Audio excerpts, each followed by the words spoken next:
नमस्कार दोस्तों, आप सभी का स्वागत है आपके अपने YouTube चैनल ट्रिकी नंबर 1 में।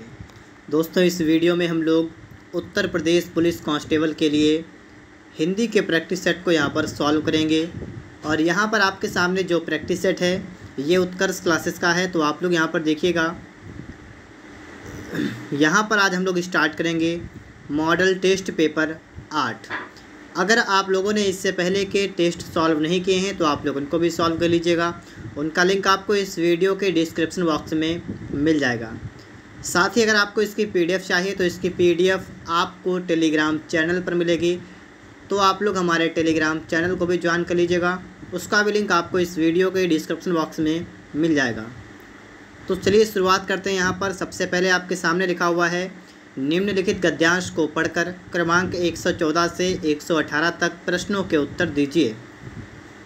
पढ़िएगा। यहाँ पर कहने को तो सब कह देते हैं कि धन तुच्छ चीज़ है, धन का कोई सुख नहीं, किंतु वास्तव में धन का सुख ही सच्चा सुख है। अब आगे देखिएगा आप लोग। यहाँ पर पैसे वाले का ही आदर होता है, निर्धन को कोई नहीं पूछता। धनहीन पूज्य व्यक्ति ही तुच्छ समझे आते हैं, धनवान साधारण व्यक्ति की भी पूजा और आवभगत होती है।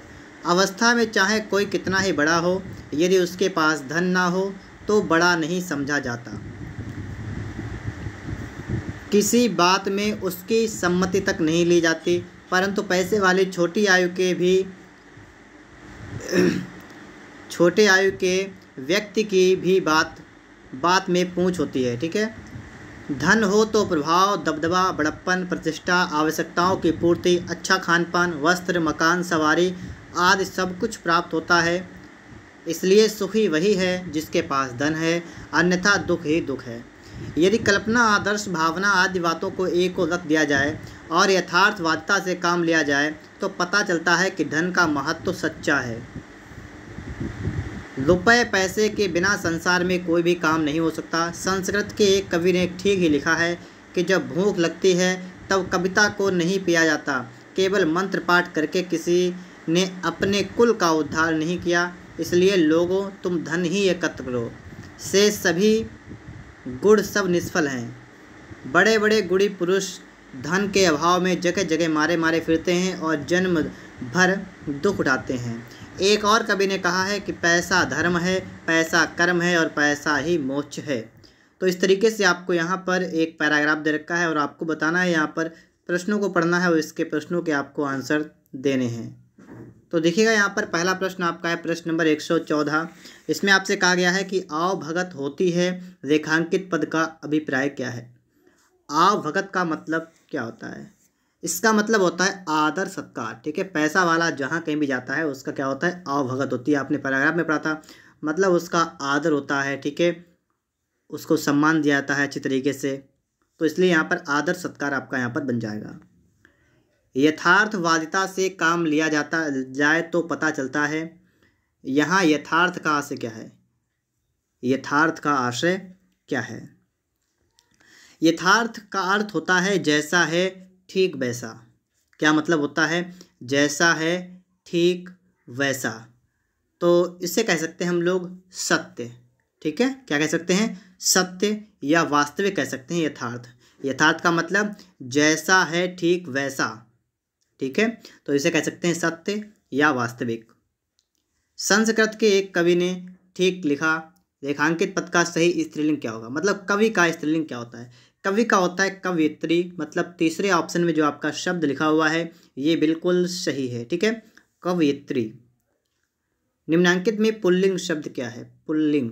अब देखिए, पुल्लिंग आपको बताना है तो पूजा, आयु, धन, प्रतिष्ठा। इसमें आपको बताना है कि पुल्लिंग शब्द कौन सा है। पुल्लिंग की पहचान करने का तरीका क्या होता है कि आप उसके सामने अच्छा अच्छी लगा सकते हैं। ठीक है। अच्छा या अच्छी लगा के देख लीजिएगा तो आप पहचान सकते हैं, या बड़ा, बड़े। ठीक है। इस तरीके से आप लगा के देख लीजिएगा, पहचान लीजिएगा। जैसे पूजा। ठीक है। तो अगर पूजा की बात करें तो अगर इसका हम एक वाक्य बना दें कि पूजा हो रही है, तो स्त्रीलिंग हो गया ना, पूजा हो रही है, स्त्रीलिंग हो गया। आयु, आपकी आयु कितनी है? यही तो हम पूछते हैं कि आपकी आयु कितनी है, तो कितनी है ये भी स्त्रीलिंग हो गया। धन, अब देखिए अच्छा धन कि अच्छी धन, आप कुछ समझदार हैं, अच्छा धन हो सकता है यहाँ पर, ठीक है, अच्छा धन हो सकता है, बहुत ज़्यादा धन है, या हम कह सकते हैं कि धन प्राप्त हो रहा है, ठीक है, धन प्राप्त हो रहा है कि हो रही है नहीं कहेंगे, धन प्राप्त हो रहा है तो पुल्लिंग यहाँ पर धन होगा। प्रतिष्ठा, तो प्रतिष्ठा बढ़ रही है, इस तरीके से अगर हम कहते हैं तो आपका यहाँ पर ये भी स्त्रीलिंग हो जाएगा, ठीक है। आगे देखिए, पैसे वाले का ही आदर होता है, इस वाक्य को पूर्ण भूतकाल में बदलने पर कौन सा वाक्य बनेगा, मतलब पूर्ण रूप से भूतकाल में चेंज कर लीजिएगा, पैसे वाले का ही आदर होता है। तो भूतकाल में आप जाएंगे तो ना तो आप है लगाएंगे, ना आप गा लगाएंगे, ना है लगाएंगे, तो दूसरा वाला होगा पैसे वाले का ही आदर होता था, ठीक है, क्योंकि भूतकाल में आप जाएंगे तो आ ई ए था थी थे इस तरीके से होंगे, तभी आपका यहाँ पर भूतकाल में पहुँचेगा। तो यहाँ पर था लगा हुआ है, इसका मतलब दूसरा वाला यहाँ पर जो आपका करेक्ट आंसर है ये बन जाएगा, ठीक है। इसके बाद अगला प्रश्न आप देखेंगे, निम्नलिखित में से अवधि बोली का क्षेत्र कौन सा नहीं है, अवधि बोली का क्षेत्र कौन सा नहीं है। देखिए अवधि बोली का क्षेत्र आपसे कहा गया कौन सा नहीं है, तो यहाँ पर आपका करेक्ट आंसर होगा रायपुर, गोरखपुर, गाजीपुर, बलिया, ठीक है। अवधि बोली के कौन कौन से क्षेत्र हैं, तो यहाँ पर आप देख सकते हैं इलाहाबाद है, रायबरेली, गोंडा, प्रतापगढ़, लखनऊ, मिर्ज़ापुर, उन्नाव, सीतापुर, फैज़ाबाद, बहराइच, सुल्तानपुर, बाराबंकी, ये सभी अवधि बोली के हैं, ठीक है, किसके हैं, अवधि के हैं यहाँ पर, ठीक है, बात को समझ गए आप लोग यहाँ पर, ठीक है। इसके बाद आगे देखिएगा, अवधि भाषा का उद्भव कब से माना जाता है, अवधि भाषा का जो उद्भव हुआ है ये अर्धमागधी, ठीक है, अर्धमागधी से माना जाता है, तीसरा वाला यहाँ पर करेक्ट आंसर होगा अर्धमागधी से, ठीक है। और अर्धमागधी में अगर हम देखें तो इसमें क्या क्या होगा, ए बी सी, ए से क्या होगा, ए से अवधि, ठीक है, ए से क्या होगा अवधि, बी से क्या होगा बघेली, अवधि बघेली, और सी से क्या होगा छत्तीसगढ़ी, क्या होगा छत्तीसगढ़ी आपका यहाँ पर हो जाएगा। तो ए बी सी मतलब अर्धमागधी में अवधि, बघेली और छत्तीसगढ़ी आप यहाँ पर बताएंगे, ठीक है। अगला प्रश्न आप सभी के सामने यहाँ पर लिखा हुआ है, इसको देखिएगा, तो यहाँ पर आप लोग देखिएगा प्रश्न नंबर 121, ए ऐ अक्षरों का उच्चारण स्थान क्या है। तो यहाँ पर हम लोग देखेंगे ए ऐ का, ठीक है। सबसे पहले आप लोग देखिएगा जो आपका छोटा होता है और बड़ा होता है, इसका उच्चारण स्थान क्या होता है, कंठ, क्या होता है कंठ, ठीक है। जो छोटी होती है जो बड़ी होती है इसका क्या होता है तालु, ठीक है। और फिर जो छोटा होता है बड़ा होता है इसका क्या होता है ओष्ठ। अब यहाँ पर आप लोग बात को समझिएगा, इन्होंने कहा है ए ऐ अक्षरों का उच्चारण स्थान क्या है। जो ए होता है ना ये कैसे बनता है, ये आ प्लस ई, ठीक है, ये बनता है आ प्लस ई से मिलकर, ठीक है, आ प्लस ई क्या बनता है ए और ऐ, ठीक है, इन्हीं से बड़ा छोटा मिल जाता है बन जाता है, ठीक है। तो मतलब ये कंठ और तालु से मिलके बनता है, इसलिए यहाँ पर आपका पहला वाला बनेगा, ठीक है, कंठ तालव्य, क्या बनेगा कंठ तालव्य।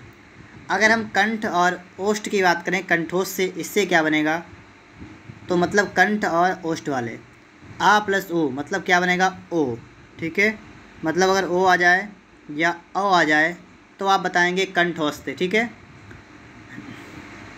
और दंतोष्ठ मतलब दांत और ओंठ से मिलकर, इससे आपका बनेगा वाह, ठीक है, वाह आप इसमें कह देंगे। और नासिक के वाले में आप समझ सकते हैं जिसमें ना आ जाए या अंक की बिंदी आ जाए, ठीक है, इस प्रकार से जितने भी होंगे वो सभी नासिक के वाले में आ जाएंगे। तो इस तरीके से आप लोग यहाँ पर तो बात को समझ गए होंगे, यहाँ पर आपको कोई भी प्रॉब्लम नहीं हुई होगी, ठीक है। इसके बाद आप लोग आगे देखेंगे, यहाँ पर देखेंगे निम्नलिखित में से तद्भव शब्द कौन सा है, तद्भव, तो आम्र है, छाह है, मुख है और किरण है। तो यहाँ पर आपका क्या हो जाएगा, यहाँ पर आपका हो जाएगा छाह, ठीक है, जो आपका चंद्र बिंदी होती है ना ये आपकी तद्भव में आती है, ठीक है, याद रखिएगा हमेशा के लिए। जो आपकी चंद्र बिंदी होती है ये हमेशा तद्भव में इस्तेमाल की जाती है। मुख का क्या होगा, तो इसका हो जाएगा तद्भव मुँह, ठीक है। आम्र का आपको पता होगा आम होगा, और किरण जो है इसका हो जाएगा किरण, तद्भव, ठीक है। किरण क्या होगा, किरण। तो इस तरीके से आप लोग यहाँ पर समझ सकते हैं। आम्र का आम, छाह, तो ये तो तद्भव आपका है, मुख, मुँह, और किरण जो है आपका हो जाएगा किरण। अर्हता शब्द किसका पर्यायवाची है, तो इसका मतलब क्या होता है, इसका मतलब होता है योग्यता, योग्यता कह सकते हैं। और इसके अलावा अधिकार, ठीक है, अधिकार का ही पर्यायवाची होता है अर्हता, योग्यता, क्षमता, ठीक है। क्या क्या होता है, योग्यता भी होता है, क्षमता भी होता है, ठीक है, ये सब इसी के पर्यायवाची होते हैं। शक्ति होता है, ठीक है, शक्ति। फिर यहाँ पर है अतिरिक्त। अतिरिक्त का मतलब क्या होता है, अलग, भिन्न, ठीक है, अलग कह सकते हैं इसको, भिन्न कह सकते हैं, पृथक कह सकते हैं, ठीक है। अचेत, अचेत का मतलब होता है बेहोश। क्या मतलब होता है, बेहोश या बेखबर, बेखबर। अनंतर, अनंतर का मतलब होता है फिर, मतलब अगेन, ठीक है, फिर कह सकते हैं, तत्पश्चात कह सकते हैं, तत्पश्चात, इस प्रकार से इसको कह सकते हैं हम लोग, ठीक है। तो यहाँ पर आप लोग बात को समझ गए होंगे। सुशील शब्द का उचित विलोम क्या होगा, सुशील, सुशील का विलोम होगा आपका दुशील। क्या होगा, दुशील, ठीक है। कुलक्षण का क्या होगा, सुलक्षण। क्या होगा, सुलक्षण। दुर्मुख का क्या होगा, सुमुख, सुमुख। और दुर्बोध का क्या होगा, इसका होगा सुबोध। क्या होगा, सुबोध। तो आप लोग यहाँ पर समझ गए। कुलक्षण का सुलक्षण, सुशील का दुशील, दुर्मुख का सुमुख और दुर्बोध का सुबोध। पुलिस या सेना में नया भर्ती जवान, वाक्यांश के लिए उचित शब्द क्या होगा। पुलिस या सेना में नया भर्ती जवान, उसे हम क्या कहेंगे, उसे कहेंगे रंगरूट। क्या कहेंगे, रंगरूट। रुष्ट क्या होता है, ये होता है रोष से भरा हुआ, रोष से भरा हुआ। रक्षणीय, ये क्या होता है, जिसकी रक्षा करना उचित है। क्या होगा, जिसकी रक्षा करना उचित है, ठीक है, ठीक है, उचित हो कहते हैं इसे। और रक्त रंजित, रक्त रंजित का मतलब क्या हुआ, कि रक्त से रंगा हुआ। क्या है, रक्त से रंगा हुआ। तो याद करेगा चारों को यहाँ पर। पुलिस या सेना में नया भर्ती जवान, उसे कहेंगे रंगरूट। रुष्ट का मतलब रोष से भरा हुआ। रक्षणीय का मतलब जिसकी रक्षा करना उचित हो। रक्त रंजित का मतलब रक्त से रंगा हुआ। समिति शब्द का अर्थ कमेटी है, तो सम्मति का अर्थ क्या होगा। समिति का मतलब क्या होता है, कमेटी, कमेटी होता है इसका मतलब। आपसे कहा कि सन्मत का मतलब क्या होगा, इसका मतलब होगा अच्छी बुद्धि। क्या होगा, अच्छी बुद्धि, इसका आंसर आपका यहाँ पर हो जाएगा, ठीक है। सहमत, इसके लिए हम शब्द इस्तेमाल करेंगे सम्मति। क्या करेंगे, सम्मति, ठीक है। सहेली का आपको पता होगा सखी होता है, सखी माने सहेली होता है। और साक्षी माने होता है मतलब साखी, इसका मतलब होता है साक्षी। तो सब बता दिए मैंने आपको। समिति का मतलब कमेटी, सन्मति का मतलब अच्छी बुद्धि, सहमति सम्मति को कहते हैं, सखी को कहते हैं सहेली, और साखी को कहते हैं साक्षी। निम्नलिखित में से किस वाक्य में क्रिया संबंधी अशुद्धि है। क्रिया संबंधी अशुद्धि है, वह आम को खा रहा है, शर्मिला मेरी पड़ोसी है, और इस घर के भीतर प्रवेश करना निषेध है, अब हम भोजन करेंगे। तो यहाँ पर आपका क्या है, तीसरा वाला यहाँ पर है, इस घर के भीतर प्रवेश करना निषेध है। ऐसे नहीं होना चाहिए था। इसको अगर हम सही करें तो कैसे होगा, यहाँ पर हो जाएगा, इसे लिख सकते हैं, इस घर में प्रवेश, ठीक है, प्रवेश निषिद्ध है। क्या कहेंगे, इस घर में प्रवेश निषिद्ध है, मतलब इस घर के भीतर प्रवेश करना निषेध है। इसका मतलब यही होगा। मतलब इसको अगर हम सही से लिखें, सही करें, इसको शुद्ध करें, इस घर में प्रवेश निषिद्ध है, ठीक है। और इसके बाद अगर हम बात करें यहाँ पर कि ये क्या, ये वाला वाक्य सही है, वह आम को खा रहा है, तो यहाँ पर भी अशुद्धि है। यहाँ पर कारक वाली अशुद्धि है। कौन सी है? कारक की, क्योंकि यहाँ पर सिर्फ आम होता है, यहाँ पर को नहीं होता, तो यहाँ पर आपका कारक अशुद्धि है। यहाँ पर आपका जो वाक्य है ये भी गलत है, शर्मिला मेरी पड़ोसी है, पड़ोसी नहीं होगा, शर्मिला लेडीज, और इसके लिए इस्तेमाल करेंगे पड़ोसिन। क्या कहेंगे? पड़ोसिन कहेंगे, ठीक है। शर्मिला मेरी पड़ोसिन है। ग्रंथ शब्द कैसा है? ग्रंथ बताइएगा, पुल्लिंग या स्त्रीलिंग? तो आपका ग्रंथ जो है ये पुल्लिंग हो जाएगा। ग्रंथ क्या होगा? पुल्लिंग। लोहा शब्द का बहुवचन क्या है? देखिए, लोहा का बहुवचन क्या होता है? लोहा का बहुवचन आपका लोहा ही होता है। लोहा का बहुवचन आपका लोहा ही होता है। कहने का मतलब क्या है? कहने का मतलब है कि लोहा जो है ये सदैव एक वचन में प्रयोग होता है। कैसा होता है? सदैव एक वचन में प्रयुक्त होता है। एक वचन में प्रयुक्त होता है। कौन सा? लोहा। इसके अलावा कौन कौन से शब्द हैं जो सदैव एक वचन में प्रयुक्त होते हैं? तो इसके अलावा क्या क्या हैं? इसके अलावा है सोना, चांदी, ठीक है, सोना है, चांदी है, और चाय, ठीक है, चाय है, घी, जनता, ये सभी आपके हो जाएंगे सदैव एक वचन वाले। सोना, चांदी, चाय, घी, जनता। और अगर हम कहें तो दया कहते हैं, दया, कृपा, ठीक है, घृणा, मिठास, मिठास, करुणा। तो मैंने आपके सामने लिख दिए हैं शब्द सदैव एक वचन वाले कौन कौन से होते हैं। जैसे सोना है, लोहा, चांदी, चाय, घी, जनता, दया, कृपा, घृणा, मिठास, करुणा, ये सभी आपके सदैव एक वचन होते हैं, ठीक है। उसने खाना पकाया, वाक्य में प्रयुक्त कारक, उसने खाना पकाया। तो यहाँ पर आपको बताना है उसने खाना पकाया, उसने, कारक कर्ता ने। तो यहाँ पर जो आपका कारक है वो कर्ता कारक है, ठीक है, कर्ता कारक यहाँ पर आपका है, क्योंकि यहाँ पर ने लगा हुआ है। मैंने पुस्तक खरीदी है, वाक्य में प्रयुक्त काल कौन सा है? खरीदी थी। अब देखिए, खरीदी थी यहाँ पर कहा गया आपसे है, तो आपको ये तो पता है यहाँ पर आपका वाक्य जो है भूतकाल में है। कैसे है? भूतकाल में है।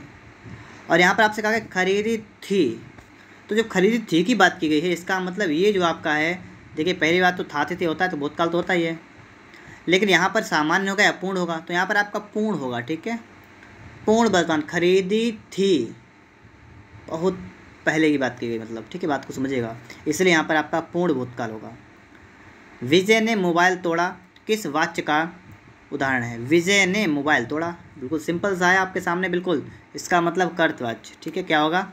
कर्तवाच्य, कर्तवाच्य। निम्नलिखित में से अनु उपसर्ग से बना शब्द कौन सा है? अनु उपसर्ग से बना शब्द कौन सा है? तो अनु उपसर्ग मतलब अनु उपसर्ग से बना शब्द कौन सा है? तो यहाँ पर आपका हो जाएगा अनुच्छेद, ठीक है, अनु प्लस छेद, जब मिक्स होता है तो आपका हो जाता है अनुच्छेद, ठीक है, अनु प्लस छेद आपका मिक्स होकर क्या हो जाएगा? अनुच्छेद। अनुचित की अगर हम बात कर लें तो अनुचित में पता क्या होता है? इसमें होता है अन और प्लस उचित, ठीक है, बात को समझिएगा, इसमें अन प्लस उचित हो जाएगा। अनुदार, इसमें होगा अन प्लस उदार, इसमें भी होगा अन प्लस उर्वर, ठीक है। तो आप लोग इस तरीके से यहाँ पर देख भी सकते हैं, इनमें सब में अन लगा हुआ है और उर्वर अलग है, ठीक है, इसलिए यहाँ पर जो है अन है सभी में और इसमें अनु है, ठीक है, अनु प्लस छेद, अच्छी तरीके से यहाँ पर देख लीजिएगा। आगे देखिए, इसके बाद इंसान शब्द में कौन सा प्रत्यय जोड़ने पर इंसानियत बन जाएगा? इंसानियत, इंसानियत, इंसान और ईयत, तो यहाँ पर आपका चौथा वाला बनेगा ईयत जुड़ जाएगा, ठीक है, इंसान प्लस ईयत, इंसानियत। इसके बाद आगे देखेंगे आप लोग, यहाँ पर है निम्नलिखित में से कश्चित शब्द में संधि कौन सी है? कश्चित में संधि कौन सी है? तो देखिएगा, इसका हो जाएगा कह प्लस चित, कह प्लस चित, क्या होगा? ये हो जाएगा, ठीक है, कह प्लस चित। तो यहाँ पर कश्चित हो जाएगा, इसका मतलब है कि विसर्ग संधि आपका यहाँ पर हो जाएगा।